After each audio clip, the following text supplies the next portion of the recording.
I just feel like we are surrounded in this world by bullshit. So how can you know what's real and what's not? Science Versus, that's how. We answer questions like, does anti-aging skincare actually work? And what is your true personality type? And to answer these questions, we don't use opinions.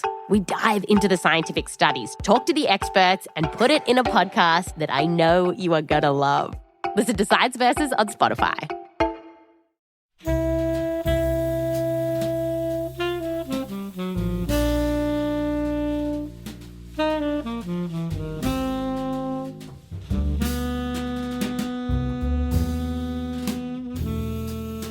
Welcome to The Politics Guys. I'm Michael Baranowski, a political scientist at Northern Kentucky University. My guest today is Samuel Sinyangwe, co-founder of Our States, an initiative that connects communities to actionable information and tools to reject the Trump GOP agenda in every state and protect communities from harm. Mr. Sinyangwe is a policy analyst and data scientist who also co-founded Mapping Police Violence, which collects and analyzes data on police violence in the United States. He's been featured on MSNBC, CNN, BBC, the LA Times, the Forbes 30 Under 30, and the Route 100. Samuel Sinyangwe, welcome to the show. Thank you. Good to be here. You know, you've been awfully busy since you graduated from Stanford in 2012. And so I'm wondering, how long have you been active in politics, and what was it that drew you to political activism? So, my first real political action really started in high school when I founded the Social Justice Club in my school. My journey into activism really wasn't a choice for me. It was something that almost was a requirement. Growing up in Orlando, Florida, and experiencing discrimination, experiencing racism, seeing the huge levels of inequity, both economically and racially, in my own environment, led me to ask questions. Right, as a young Black man, it led me to ask questions about why this was happening, where these disparities came from, and what we can do to address them. And that led me into activism, and starting in high school and ever since. So before we get to Our States, I'd like to talk a little bit about your prior project, which was Mapping Police Violence. And I'm wondering how that specific project came about. So Mapping Police Violence is the most comprehensive database of people killed by police in the United States. And the project came about really in the immediate aftermath of the Ferguson protests. As protests were reverberating all across the country, the national conversation about police violence was very limited to this question of, what does the data say? Every time that, communities would say that, there's systemic discrimination and systemic racial bias in terms of policing, the media and the police would say, we actually don't know if that's true. We don't have the data. We need to collect better data because the federal government doesn't actually collect comprehensive data on people who've been killed by police. And so, I connected with activists and protest leaders on the ground in Ferguson, and together we built the database. We built the most comprehensive database of people killed by police, precisely allowing us to answer those questions, to document the disparities, to show, for example, that Black folks were 3 times more likely to be killed by police, more likely to be unarmed, to show the places that this was happening, and really to give communities the tools they needed to show the systemic nature of racism in policing, and to identify effective solutions. So when in putting this project together, I'm wondering, what were the main things, the things that stood out that you learned, I guess, both about police violence as well as data on police violence? So in terms of the data, the first thing that I learned was that while the federal government was not collecting this data, it was because in many ways their methodology was flawed. They were relying on data being submitted and reported by individual police departments, of which there are 18,000 law enforcement agencies in this country. And meanwhile, according to the best research estimates, about 99% of the time when somebody is killed by police, it is reported in the local media. And so, the data was out there. The media reports are out there. It's just that nobody had combined them, put them all in one place, filled in the gaps around, the race of the person, whether they were armed or unarmed, the agency responsible, all of these other different pieces to the puzzle, to the story, and then analyze that data and use it to actually answer the types of questions that the country was asking. And so, that is the work that we did. And in terms of our findings, some of the most significant findings, I mentioned the disparities facing Black folks. I think the level of police violence in this country was at a scale in which many people did not believe. So the fact that more than 3 people every day are killed by police, that there are about 1,200 people killed by police each year, that, Black folks were 3 times more likely to be killed by police. And in 17 of the 100 largest U.S. cities, Black men are killed by police at a rate higher than the U.S. murder rate. So, those are the types of statistics that really illustrate, how severe this issue is. And then also on the accountability side, the fact that fewer than 1% of officers who kill a civilian are ever convicted of a crime for it. And so I think that is, the whole picture of it speaks to a system that routinely fails to actually hold officers accountable for violence that in many communities is incredibly severe.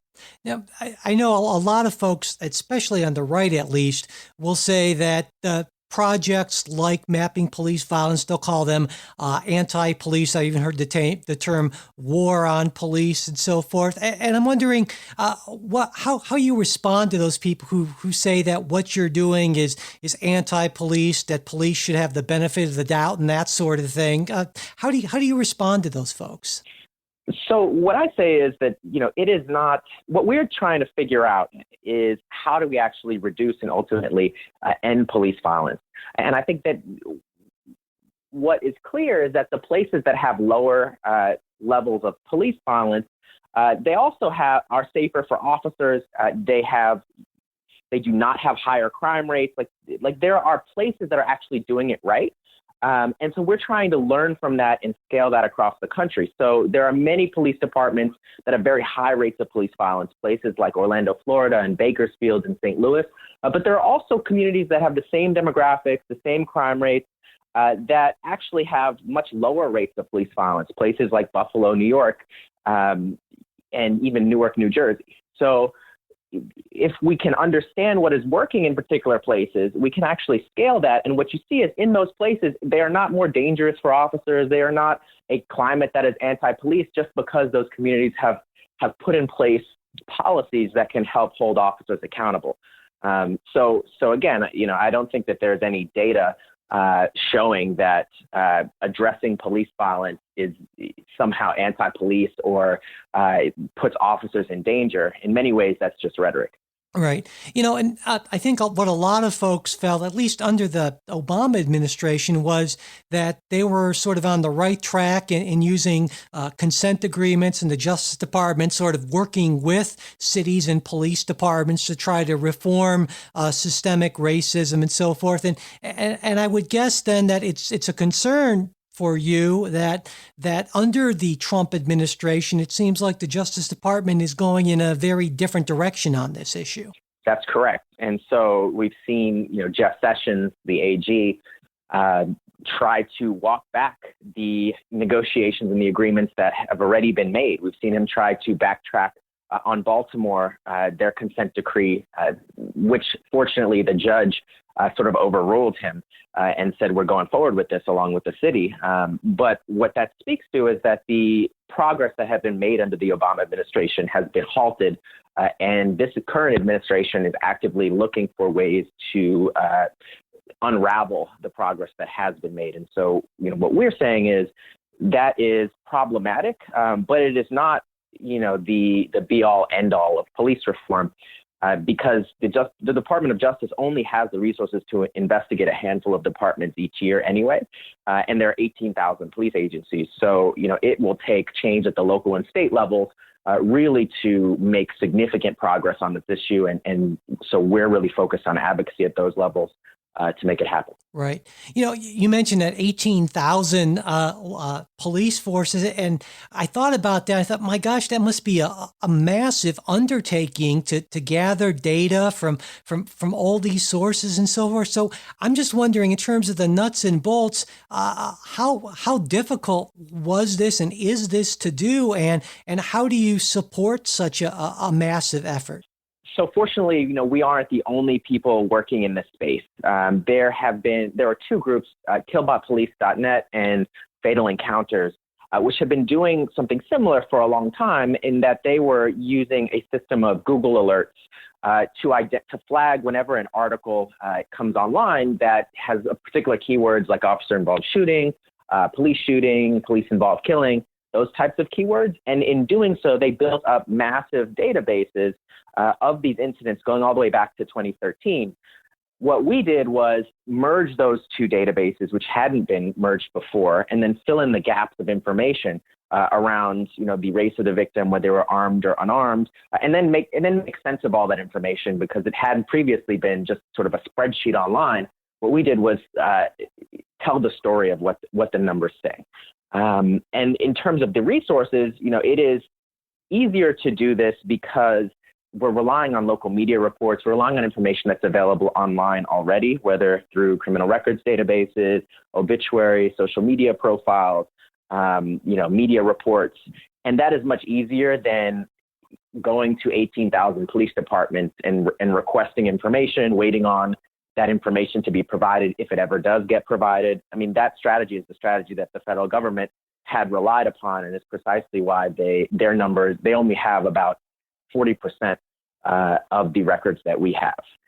So that's sort of how the ecosystem works. There are many players in this. Since we launched our database, the Washington Post and the Guardian have launched databases that are similar. And so, there are more resources involved in this effort now than there ever have been. So what were your goals in initially setting it up? And do you feel like you've reached some or all of those goals? So the initial goal was to show the crisis that was happening in communities in terms of police violence. Before we launched the database, the country may have acknowledged that police violence was an issue in St. Louis or in Baltimore, but they weren't thinking that it was in their own community or in their own state, or that it was indeed a national crisis.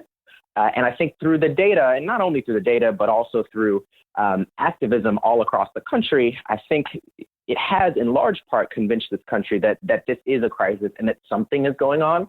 I think people still disagree over what exactly is going on and what should be done. But I think we're in a different place now than where we were, in the beginning of 2014. In terms of, next steps, I think, once you convince the country there's a crisis, then the question is, what do we do about it? I think what we have done is not only use the data to show that it's a crisis, but also helped identify solutions. So we looked at, for example, the 100 largest police departments in this country and their use of force policies, the policies that determine how and when officers are allowed to use force. And for the first time, what we found was that the departments that have the most restrictive policies that, for example, make deadly force a last resort, ban officers from using chokeholds, require officers to use de-escalation, and those types of policy provisions, those are the departments that have the lowest rates of police-involved killings. So in many ways, we're building an evidence base around what works, what types of solutions are associated with reducing police violence. And we've been advocating for these all across the country and indeed having some success get these policies adopted in places like Orlando and Baton Rouge and Sacramento. So I think, we're making progress. Again, 18,000 police departments, it's very hard to change a large proportion of those police departments. And so that's sort of the gravity of the work ahead. Sure. Now, let's talk a little bit about your most recent project, Our States. Why did you start that up, and how can you kind of tell us how that works? So Our States is a platform that identifies state legislation across a number of key areas that are important to communities. So state legislation regarding immigration, so bills that potentially ban sanctuary cities, or on the other hand, actually create sanctuary states, protect immigrants, bills that impact reproductive rights, LGBTQ equality, voting rights, policing and protest, and so many other areas. And the reason we created this database and this map and guide was really because so much of the national conversation since the election has been focused squarely on Trump and what Trump and the federal government have threatened to do. And that is obviously a huge concern, but it is not the only threat. In many ways, what we're seeing is that as Trump's agenda stalls in the courts and in Congress, states, particularly GOP-controlled states, which most states are moving forward with Trump's agenda anyway, and in many ways are enacting laws that are even more severe. I mean, just today, Texas signed a law, the governor of Texas signed a law that criminalizes sanctuary cities and also is a papers, please law. So it authorizes police to inquire as to people's immigration status, even at a traffic stop. So we're in a situation where in many states, they are implementing Trump's agenda fully, and there's not a lot of attention that has been paid to this. And so what our state is the platform to give people the tools to engage at the state level, to contact their state legislators and hold them accountable to resisting this agenda that is so harmful to so many communities. So what would you say have been the biggest challenges that you faced in creating Our States? So one of the biggest challenges is that there are 50 states. Each state has its own particular process and timeline for legislation. It is hard to track all of these different bills across all of these different states in a timely way, especially when in some states, legislators can decide to have a vote on a bill, within a day, without having this sort of waiting period in advance that could give us time to actually mobilize people around engaging. And so that has been a huge challenge, is coordinating all of these different pieces of information and also making it clear that, it is one thing to have a database of information. We also are engaging communities in each of these states around particular calls to action regarding legislation. So I think the coordination of all of this is a huge challenge, particularly given, the rapidness with which some states can decide to take action on particular bills. Right. So in looking at all of these various initiatives over the states, do you see any trends? I mean, certain things that keep on popping up that you might consider kind of the top threats of the Republican agenda? So I think the biggest thing has to do with sanctuary cities and immigration. We've seen already this year, this legislative session, a number of states sign into law measures that would either completely ban sanctuary cities. So this goes further than Trump's executive order, which merely defunds them at the federal level. So state legislation that completely bans sanctuary cities, in some cases criminalizes even legislators, so city council members who sign a bill to make their city a sanctuary city. And in Texas, it goes even further to include further measures that give police more powers to identify and detain undocumented immigrants. So that's the big issue. It is something that has accelerated given the climate, the political climate that we're in, and some of the rhetoric coming from the president. And already this year, we've seen states like Indiana and Georgia, and now Texas, Mississippi, sign legislation to do this. And already a number of other states, over 20 more states, are currently considering this legislation. So if we don't act now, by the end of the year, we could see 10 to 15 states that have completely banned sanctuary cities, despite at the federal level, Trump's executive order being put on hold. Right. So then your hope, I would guess, with Our States is that people will go there, they'll find out about the issues that are in front of their state legislature, and then they'll contact their legislators, and their legislators will listen to them. And so to me, then the fundamental question is, I guess, you believe that legislators will listen to people who contact them, right? I mean, and in that sense, at least that's sort of a hopeful thing, and that you feel that the state legislatures at least will be responsive if enough people sort of rise up and contact them and interact with them. Well, I think we have to use every tool available to us in our toolkit. I think there's no guarantee that your state legislator will listen to you, But you do have more power to influence your state legislator than your member of Congress. So the average state representative district is 12 times smaller in terms of population than your U.S. representatives district. So you have 12 times the voting power to influence them. And we have to use it, right? I think if we all engage at the state level, at the level that we're currently all engaging Congress, I think you would see a big change in terms of the types of bills that are getting passed. However, we do recognize that, in many cases, these state legislatures are heavily Republican, are going to move forward with this agenda.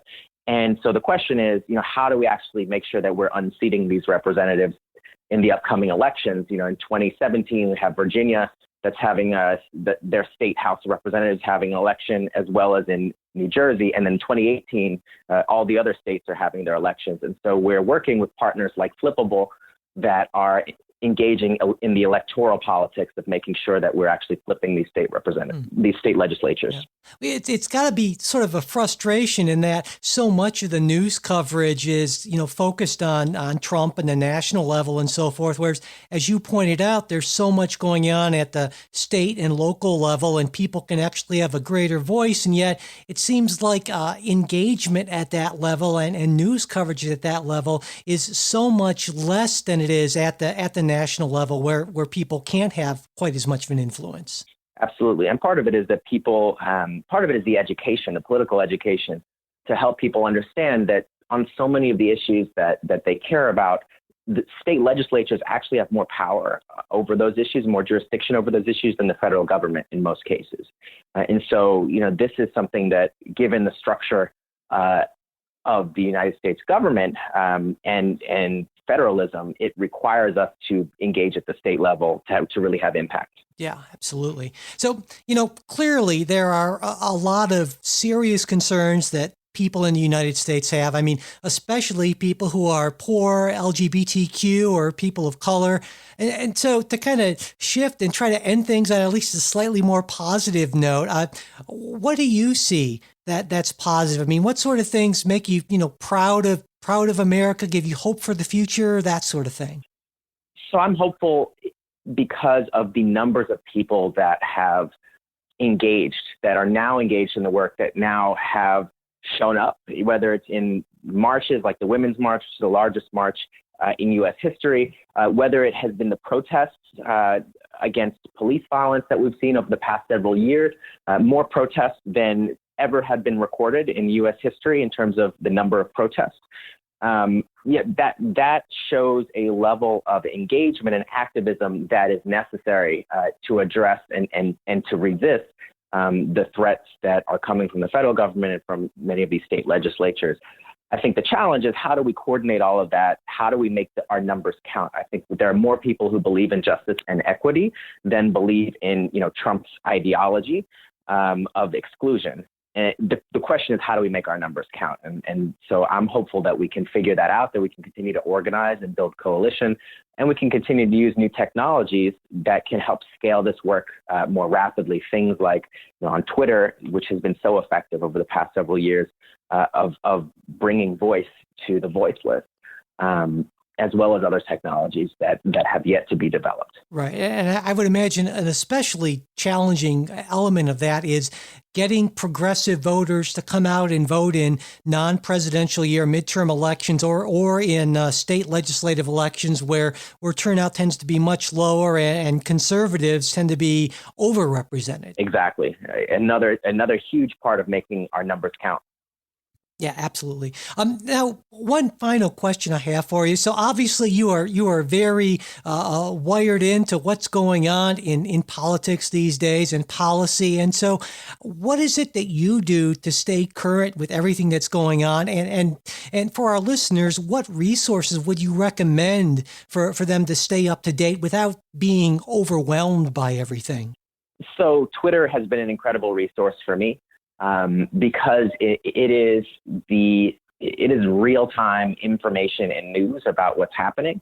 The problem is, you have to make sure that you curate your Twitter feed in a way that allows for the right information to come through and not, fake news. But it is a huge resource if you follow the right people, if you follow, incredible citizen journalists who are doing great work. I think another resource has been the sites like 538.com, which really helps. As a data scientist, it helps me understand issues better because it breaks it down in a form that is quantitative. Sites like 538.com, Vox, and others have been really great in terms of visualizing that information, quantifying it to make its impact more clear. So that's what I would recommend. Well, I think there's... those are definitely some great recommendations. I know both sites that I check out on a regular basis, and I'm sort of encouraged that we've been seeing a rise in data journalism in general online in the last few years. Absolutely, and I think it'll be so important given that in many ways, Trump's ideology depends on ignoring the data, ignoring the facts, and so making sure that we're able to show the facts, quantify them, and visualize them in a way that they're accessible to people. I think that is such a powerful tool of resistance. Yeah, and you've certainly been doing a great job at that, both with our states and with the police and mapping police violence. So with that, we will close. Samuelson Nyangwe, thank you so much for taking the time to talk with me today. Thanks for listening to this Politics Guys interview. If you have any suggestions for future guests, or if you have any thoughts, questions, comments, or criticisms, we'd love to hear from you. Our email is mail@politicsguys.com. Our Facebook page, where we post throughout the week, is facebook.com/politicsguyspage. We're also on Twitter @politicsguys. We'd really appreciate it if you could subscribe to the show and leave a review on iTunes, Stitcher, or whatever podcast service you use. Sharing and retweeting our new show posts and tweets also helps out a lot. If you'd like to support the show financially, you can do that through the PayPal or Patreon links on our website. We especially appreciate those monthly sustaining contributions through Patreon. They really do help out a lot. If you enjoy the show, you should check out the Politics Guys weekly newsletter. You can take a look at previous newsletters and sign up to have it delivered to your email inbox on our website, politicsguys.com. We'll be back with a new show next Wednesday. We hope you join us.